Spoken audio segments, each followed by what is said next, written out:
नमस्कार साथियों, मैं BR देवासी आप सभी का हमारे YouTube channel SLP education hub में स्वागत करता हूं। दोस्तों, आज हम राजस्थान ज्योग्राफी के पार्ट 3 के अंतर्गत राजस्थान का भौतिक विभाजन लेंगे। इससे पूर्व राजस्थान ज्योग्राफी के पार्ट 1 और पार्ट 2 के तहत आप सभी का जो प्यार और स्नेह मिला, इसके लिए आप सभी को बहुत बहुत धन्यवाद।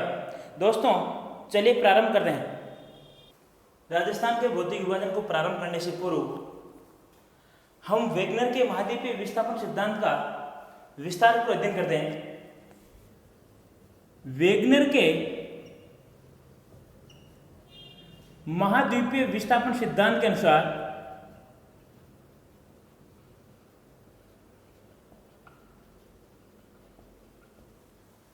वेगनर सन 1912 में जर्मनी निवासी अल्फ्रेड वेगनर ने महाद्वीपों के विस्थापन से संबंधित जो सिद्धांत दिया, उस सिद्धांत को महाद्वीपीय विस्थापन सिद्धांत के नाम से जाना जाता है। ध्यान रहे, महाद्वीपों के विस्थापन से संबंधित जो विश्व का सबसे ऑथेंटिक सिद्धांत की श्रेणी में आता है, उसमें वेगनर का महाद्वीपीय विस्थापन सिद्धांत सबसे महत्वपूर्ण है।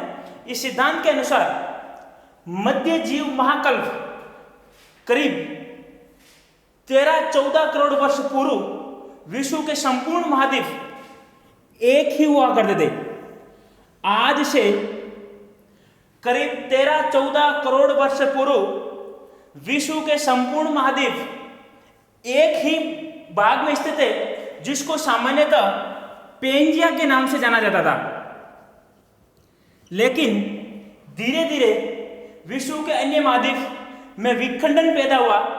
उस विखंडन के अंतर्गत ये दो भागों में विभक्त हो गए। वेगनर के महाद्वीपीय विस्थापन सिद्धांत के अनुसार संपूर्ण विश्व के महाद्वीप एक ही भाग में स्थित है, लेकिन आगे चलकर ये दो भागों में विस्थापित हो गए थे। ऊपर वाले भाग को अंगारा लैंड ऑब्लिक, इसे लोरेशिया के नाम से भी जाना जाता है, तथा नीचे वाले भाग को गोंडवाना लैंड के नाम से जाना जाता है। वेगनर के महाद्वीपीय विस्थापन सिद्धांत के अनुसार संपूर्ण विश्व 14.5 करोड़ वर्ष पूर्व एक ही भाग में स्थित थे, लेकिन धीरे धीरे ये दो भागों में विभक्त हो गए। ऊपर वाले भाग को अंगारा लैंड ऑब्लिक लोरेशिया के नाम से जाना जाता है, तथा इसके दक्षिणी भूभाग को गोंडवाना लैंड की संज्ञा दी गई। ध्यान रहे, अंगारा लैंड और गोंडवाना लैंड के बीच के जो ब्लॉक है, इसके अंतर्गत एक सागर पाया गया, जिसको सामान्यतः टैथित सागर की संज्ञा दी गई, तथा इस संपूर्ण पृथ्वी को जो महासागर, जो थल जल से घिरा हुआ है, उसे पैंथालसा सागर की संज्ञा दी गई। पैंथालसा सागर 14.5 करोड़ वर्ष पूर्व विश्व के संपूर्ण महाद्वीप एक ही थे। आगे चलकर ये दो भागों में विभक्त हो गए। ऊपर वाले भाग को अंगारा लैंड, इसे दूसरे नाम लोरेशिया के नाम से जाना जाता है, तथा इसका जो दक्षिणतम भूभाग है, इसको गोंडवाना लैंड की संज्ञा दी गई। अंगारा लैंड और गोंडवाना लैंड के बीच का जो समुद्री भाग है, उसको टैथित सागर की संज्ञा दी गई है, तथा इस पृथ्वी को, संपूर्ण पृथ्वी को घेरे हुए जो महासागर था, उसको पैंथालसा सागर की संज्ञा दी गई। ध्यान रहे, राजस्थान ऑब्लिक हिंदुस्तान का जन्म ऑब्लिक प्रादुर्भाव गोंडवाना लैंड और तैथिस सागर से ही माना जाता है। भारत का अंगारा लैंड ऑब्लिक लोरेशिया से कोई लेना देना नहीं है। गोंडवाना लैंड से जिन जिन का जन्म हुआ, उसके अंतर्गत भारत, दक्षिण अमेरिका, अफ्रीका, अंटार्कटिका व ऑस्ट्रेलिया का जन्म इस गोंडवाना लैंड से माना जाता है। इसी के अंतर्गत राजस्थान का भूभाग भी इसी के अंतर्गत आता है। अंगारा लैंड के अंतर्गत उत्तरी अमेरिका, यूरोप व एशिया का जन्म माना जाता है।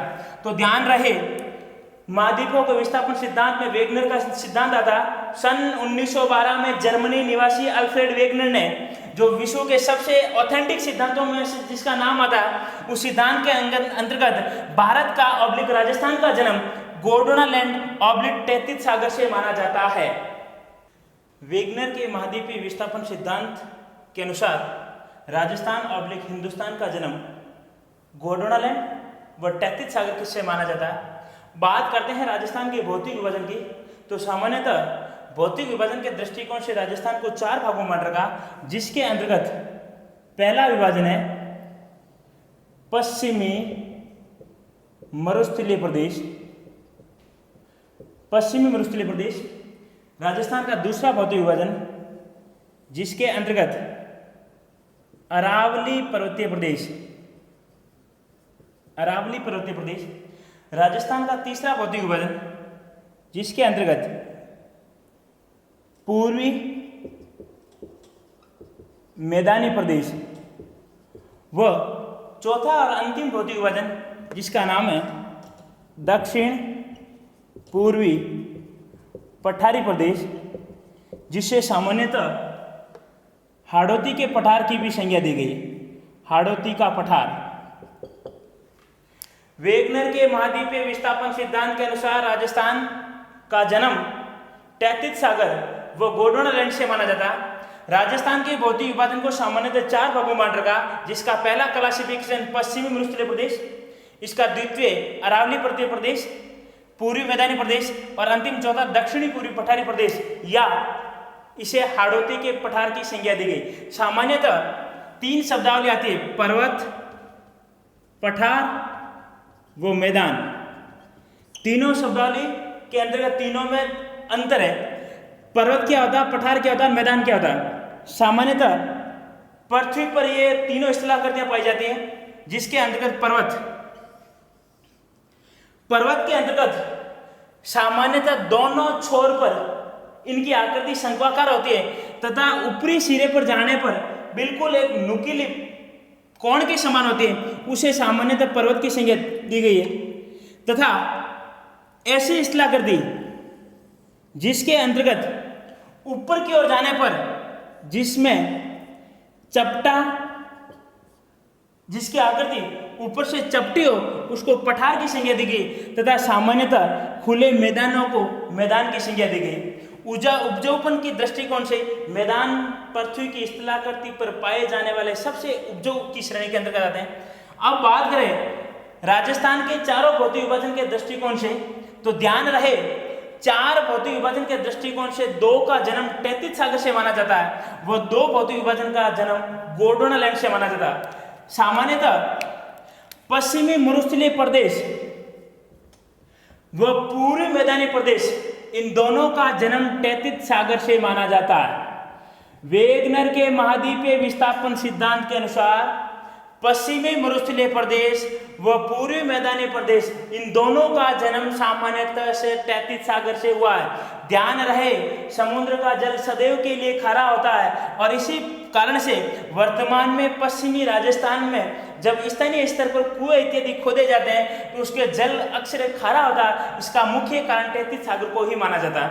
तो पश्चिमी मरुस्थलीय प्रदेश व पूर्वी मैदानी प्रदेश 33 सागर के अवशेष माने जाते हैं। वह 2 जिसके अंतर्गत अरावली पर्वतीय प्रदेश व दक्षिणी पूर्वी पठारी प्रदेश ऑब्लिक हाड़ौती प्रदेश, इन्हें गोंडवाना लैंड की संज्ञा दी गई है। गोंडवाना लैंड। तो इस प्रकार चारों भौतिक विभाजन जिसके अंतर्गत 2 का जन्म 33 सागर से माना जाता है, वह 2 का जन्म गोंडवाना लैंड से माना जाता है। नाम है पश्चिमी मरुस्थलीय प्रदेश। पश्चिमी मरुस्थलीय प्रदेश के अंतर्गत ध्यान रहे राजस्थान के चारों भौतिक विभाजन में क्षेत्रफल के दृष्टिकोण से जो सबसे बड़ा भौतिक विभाजन है उसका नाम है पश्चिमी मरुस्थलीय प्रदेश। पश्चिमी मरुस्थलीय प्रदेश के अंतर्गत ये संपूर्ण राजस्थान के 61.11% भूभाग पर फैला हुआ। ध्यान रहे पश्चिमी मरुस्थलीय प्रदेश क्षेत्रफल के दृष्टिकोण से राजस्थान का सबसे बड़ा भौतिक विभाजन है, जिसके अंतर्गत 61.11% भूभाग आता है तथा इस 61.11% भूभाग के अंतर्गत राजस्थान की करीब 40% जनसंख्या निवास करती है। अति महत्वपूर्ण, राजस्थान का पश्चिमी मरुस्थलीय प्रदेश क्षेत्रफल व जनसंख्या के दृष्टिकोण से राजस्थान का सबसे बड़ा भौतिक विभाजन है, जिसके अंतर्गत 61.11% भूभाग तथा 40% जनसंख्या निवास करती है। पश्चिमी मरुस्थलीय प्रदेश के अंतर्गत राजस्थान के 12 जिले आते हैं। पश्चिमी मरुस्थलीय प्रदेश के अंतर्गत राजस्थान के 12 जिले आते हैं। एक बार सवाल पूछा गया कि निम्न में से पश्चिमी राजस्थान का कौन सा जिला जो मरुस्थल की श्रेणी के अंतर्गत नहीं आता। ध्यान रहे, पश्चिमी मरुस्थल के अंतर्गत राजस्थान के 12 जिले आते हैं, लेकिन अगर प्रश्न पूछा जाए कि पश्चिमी राजस्थान में जिलों की संख्या है तो पश्चिमी राजस्थान में जिले हैं 13, लेकिन पश्चिमी राजस्थान के अंतर्गत जो मरुस्थल आता है उन मरुस्थल के अंतर्गत राजस्थान के 12 जिले आते हैं, जिसके अंतर्गत 12 जिले बीकानेर, हनुमानगढ़, गंगानगर, चूरू, सीकर, झुंझुनू, पाली, नागौर, जोधपुर, जैसलमेर, बाड़मेर व जालौर। पश्चिमी राजस्थान के अंतर्गत कुल जिलों की संख्या 13 है, लेकिन पश्चिमी राजस्थान के वह जिले जहां मरुस्थल का विस्तार देखने को मिलता है उन जिलों की संख्या 12 है। ध्यान रहे, राजस्थान के जोधपुर संभाग का जिला था जिसका नाम है सिरोही। सिरोही जिला वर्तमान में मरुस्थल की श्रेणी के अंतर्गत नहीं आता। इस वजह से सिरोही जिले राजस्थान के मरुस्थल की श्रेणी के अंतर्गत शामिल नहीं किया गया। ध्यान रहे, सामान्यतः एक शब्द काम आता है जिसका नाम है रेगिस्तान का मार्च। रेगिस्तान का मार्च। वर्तमान में राजस्थान के सुदूर पश्चिमी भाग में मरुस्थल ज्यादा है। इस वजह से पश्चिमी राजस्थान से पूर्वी राजस्थान की ओर, रेगिस्तान का पश्चिमी राजस्थान से पूर्वी राजस्थान की ओर प्रसार होना ही इसे रेगिस्तान का मार्च की संज्ञा दी गई है। हमारे भारत सरकार के कृषि आंकड़ों के अनुसार वर्तमान में इसी तरह से रेगिस्तान का मार्च बढ़ता गया तो आने वाले समय के अंतर्गत राजस्थान के 5 जिले मरुस्थल की और श्रेणी के अंतर्गत आ जाएंगे। इसके अंतर्गत राजस्थान का सिरोही जिला भी शामिल हो जाएगा, लेकिन वर्तमान तक राजस्थान का सिरोही जिला मरुस्थल की श्रेणी के अंतर्गत नहीं आता। सामान्यतः पश्चिमी मरुस्थलीय प्रदेश विश्व का सबसे बड़ा प्रदेश के अंतर्गत आता है। विश्व के अंतर्गत ऐसा मरुस्थल जहाँ जनसंख्या सबसे अधिक पाई जाती है उस मरुस्थल का नाम पश्चिम मरुस्थलीय प्रदेश है। यहाँ सर्वाधिक जैव विविधता तथा सर्वाधिक जनसंख्या निवास करती है। विश्व में सबसे अधिक जनसंख्या तथा सर्वाधिक जैव विविधता वाला मरुस्थल राजस्थान का मरुस्थल है, जिसे थार के मरुस्थल की संज्ञा दी गई। थार का मरुस्थल। जैव विविधता से तात्पर्य वनस्पति पेड़ पौधों में पाई जाने वाली भिन्नता का नाम ही मरुस्थल को जैव विविधता की संज्ञा दी गई है। इसके अंतर्गत अब इस मरुस्थल के अंतर्गत सामान्यतः पश्चिमी मरुस्थलीय प्रदेश के अंतर्गत मैक्सिमम 50 सेंटीमीटर बारिश होती है। 50 सेंटीमीटर। राजस्थान के सुदूर पश्चिमी भाग में अधिकतम 50 सेंटीमीटर बारिश होती है, लेकिन अगर बात की जाए पश्चिमी मरुस्थलीय प्रदेश के अंतर्गत एक 25 सेंटीमीटर समवर्षा वाली रेखा, 25 सेंटीमीटर। प्रश्न पूछा जाए पश्चिमी मरुस्थलीय प्रदेश को दो भागों में विभाजित करने वाली समवर्षा रेखा। ध्यान रहे, पश्चिमी मरुस्थलीय प्रदेश को 2 भागों में बांटने वाली समवर्षा रेखा का नाम तो 25 सेंटीमीटर, लेकिन अगर पूछा जाए कि राजस्थान को 2 भागों में बांटने वाली समवर्षा, तो राजस्थान को 2 भागों में बांटने वाली समवर्षा का नाम है 50 सेंटीमीटर। तो पश्चिमी मरुस्थलीय प्रदेश अधिकतम 50 सेंटीमीटर बारिश प्राप्त करता है, जो संपूर्ण राजस्थान को 2 हिस्सों में बांटती है। लेकिन राजस्थान के सुदूर पश्चिम क्षेत्र की बात की जाए तो वहाँ 25 सेंटीमीटर से भी कम बारिश होती है। जैसे अपन बात करें राजस्थान का जैसलमेर जिला, और जैसलमेर जिले की तहसील पड़ती सम तहसील। हिंदुस्तान के अंतर्गत सबसे बड़ी पंचायत समिति तथा पूर्णतया वनस्पति विहीन वाला जो क्षेत्र है उसको सम की संज्ञा दी गई। अब राजस्थान के जैसलमेर जिले की सम पंचायत समिति के अंतर्गत 0 से लेकर 10 सेंटीमीटर ही बारिश प्राप्त होती है। तो 25 सेंटीमीटर समवर्षा पश्चिमी राजस्थान को 2 भागों में बांटती है तथा 50 सेंटीमीटर समवर्षा सुदूर राजस्थान को 2 भागों में बांटने का कार्य करती है। ध्यान रहे यहाँ शब्द आ रहा मरुस्थल डेजर्ट, तो सामान्यतः पश्चिमी राजस्थान के अंतर्गत मरुस्थल का बोलबाला ज्यादा है, तो यहाँ पर जो रेत के दौरे पाए जाते हैं उनको अलग अलग नामों से जाना जाता है, जिसके अंतर्गत पहला आता है बरखान। जैसलमेर ऑब्लिक मरुस्थल प्रदेश में रेत के वह विशाल टीले जिनको अलग अलग नामों से जाना जाता है, जिसमें पहला नाम आता है बरखान। बरखान टीले रेत के वो विशाल टीले जिनके आगे का भाग गाय के सींग की भांति हो। रेत के वह विशाल टीले जिनके आगे का भाग गाय के सींग की भांति हो, उसको सामान्यतः बरखान के नाम से जाना जाता है। जिसका आगे का भाग जिस प्रकार गाय के सींग होते हैं तथा जिनकी आकृति अर्धचंद्रा का आकृति फैले उनको बरखान के नाम से जाना जाता है। नेक्स्ट इसके अंतर्गत एक टीला आता है अनुप्रस्थ टीले। सामान्यतः अनुप्रस्थ टीले रेत के समकोण की दिशा में बनते हैं।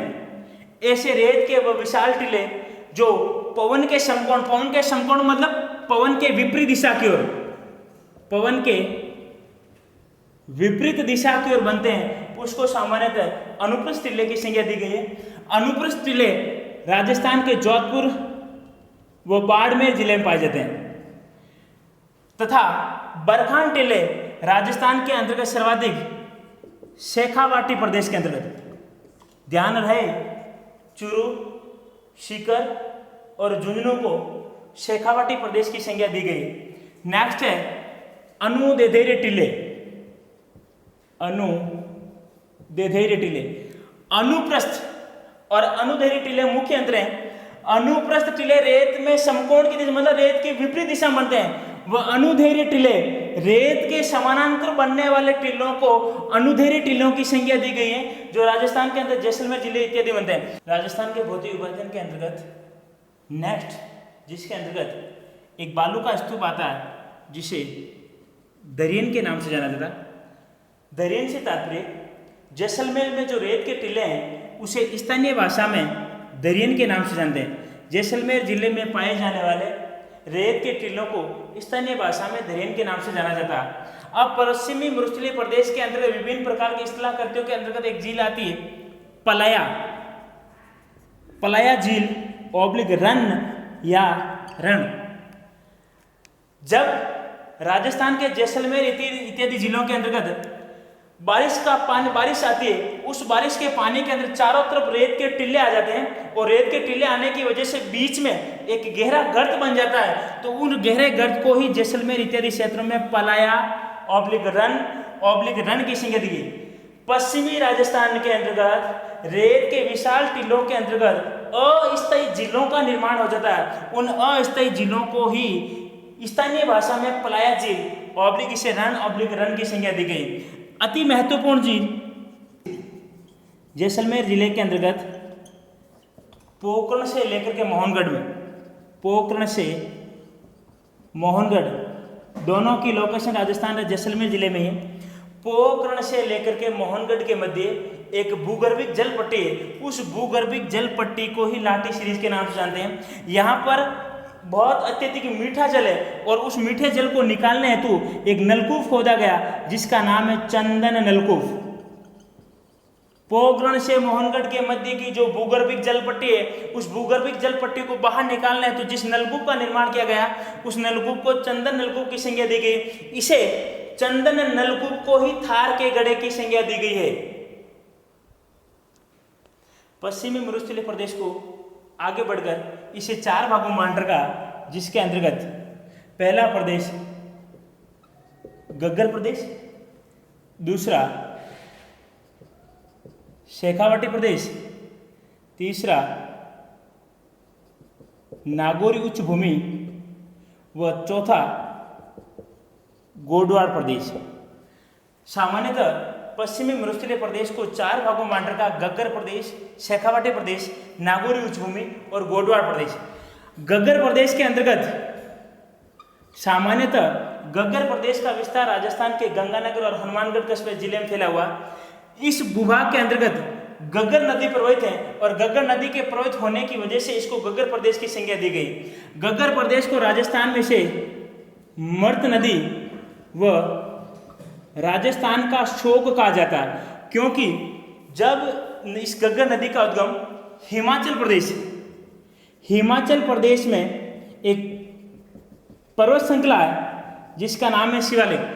हिमाचल प्रदेश की शिवालिक पर्वतमाला में जब तेज बारिश आती है तब गग्गर नदी का जल हनुमानगढ़ से गंगानगर और गंगानगर से पाकिस्तान तक चला जाता है। लेकिन जब नॉर्मल बारिश के अंतर्गत गग्गर नदी का जल केवल हनुमानगढ़ जिले तक ही रहता है, हनुमानगढ़ जिले में जाकर समाप्त हो जाती है। लेकिन जब बहाव तेज होता है तब इसका जल पाकिस्तान तक चला जाता है।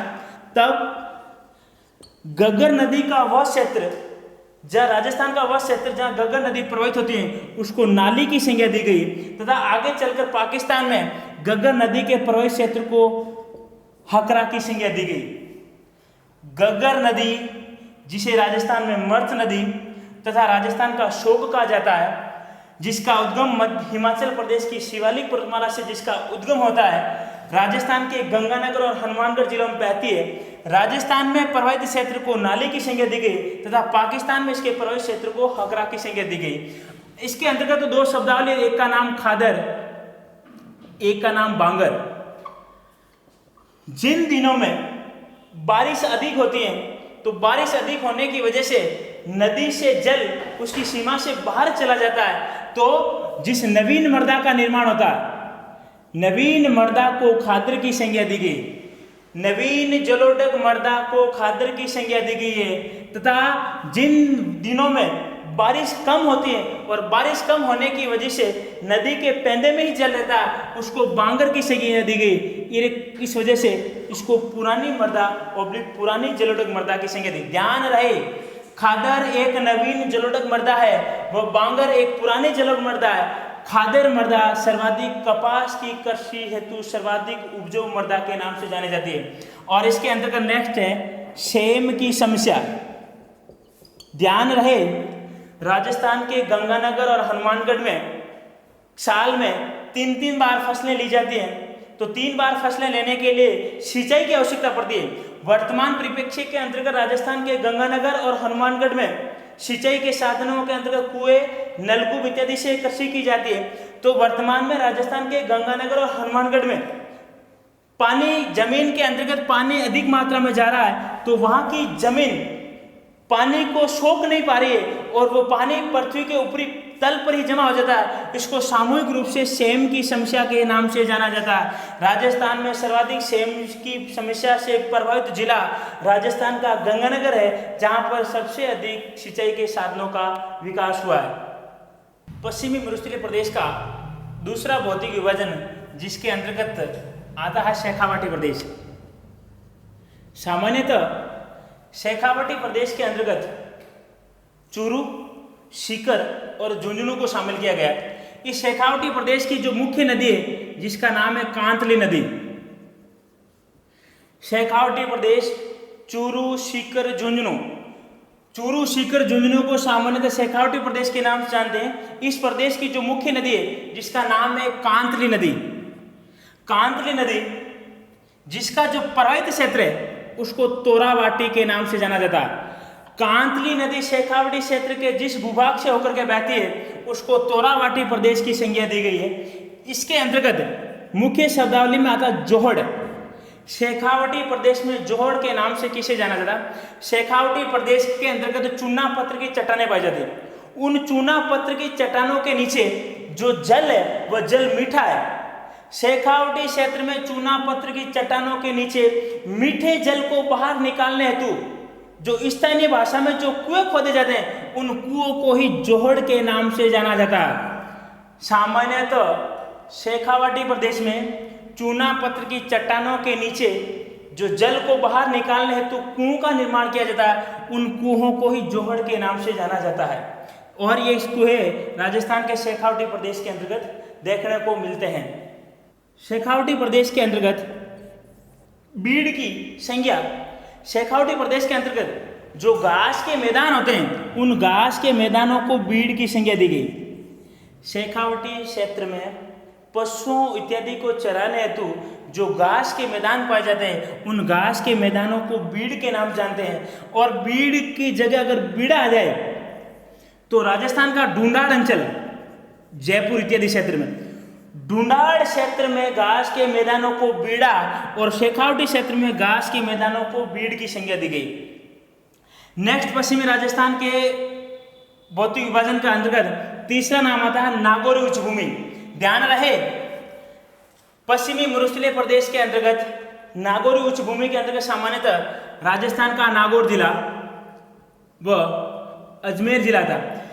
गग्गर प्रदेश, शेखावटी प्रदेश, नागौरी उच्च भूमि और गोडवार प्रदेश के मुकाबले यह क्षेत्र सबसे ऊंचा होने की वजह से इसको नागौरी उच्च भूमि की संज्ञा दी गई, जिसका विस्तार विशेष तौर से राजस्थान के नागौर अंचल और अजमेर अंचल के मध्य पाया जाता। इस प्रदेश की मुख्य विशेषता कुबड़ पट्टी ओब्लिक बांका पट्टी। नागौर से लेकर के अजमेर के मध्य भूगर्भिक जल पट्टी है। उस जल पट्टी का जल अत्यधिक खारा है, जिसके अंतर्गत फ्लोराइड की मात्रा सबसे अधिक है। नागौर से अजमेर के मध्य पृथ्वी के भूगर्भ की जो जलपट्टी है उस जलपट्टी में फ्लोराइड की मात्रा अधिक होने की वजह से स्थानीय लोगों द्वारा इस जल का लंबे समय तक सेवन करने की वजह से उनकी रीढ़ की हड्डी में कुबड़ापन आ जाता है, टेढ़ापन आ जाता है। इस वजह से इसको कुबड़ पट्टी ओब्लिक बांका पट्टी की संज्ञा दी गई। प्रश्न पूछा गया, राजस्थान में फ्लोराइड क्षेत्र, सर्वाधिक फ्लोराइड क्षेत्र कौन सा? तो राजस्थान का नागौर जिले की तहसील पड़ती मकराना और मकराना का आसरवा गांव। राजस्थान में सर्वाधिक फ्लोराइड से समस्या से ग्रसित जो तहसील है वो मकराना और फ्लोराइड से सबसे ग्रसित जो जगह है उस जगह का नाम है आसरवा गांव। राजस्थान में सबसे अधिक फ्लोराइड से समस्या से ग्रसित स्थान है। इसके अंतर्गत नेक्स्ट शब्दावली रह। नागौर अंचल के अंतर्गत जब नदियों, तालाब इत्यादि का जल सूख जाता है तो सूखने की वजह से जो एक नमकीन तत्वों से युक्त एक पपड़ी आ जाती है, उस पपड़ी को ही नागौर अंचल के अंतर्गत रह की संज्ञा दी गई। नेक्स्ट, भौतिक विभाजन पश्चिमी मरुस्थलीय प्रदेश का लास्ट और अंतिम भौतिक विभाजन, जिसका नाम है गोडवाड़ प्रदेश। सामान्यतः लूणी नदी व जवाई नदी के बीच के हरे भरे क्षेत्र को गोडवाड़ प्रदेश की संज्ञा दी गई है, जो सामान्यतः जालोर, पाली, सिरोही और सामान्यतः बाड़मेर के थोड़े बहुत क्षेत्र के अंतर्गत फैला हुआ है। तो इस प्रकार पश्चिमी मरुस्थलीय प्रदेश के अंतर्गत सामान्य इसका विस्तार को अध्ययन किया। पश्चिमी मरुस्थलीय प्रदेश को 4 भागों में बांट रखा।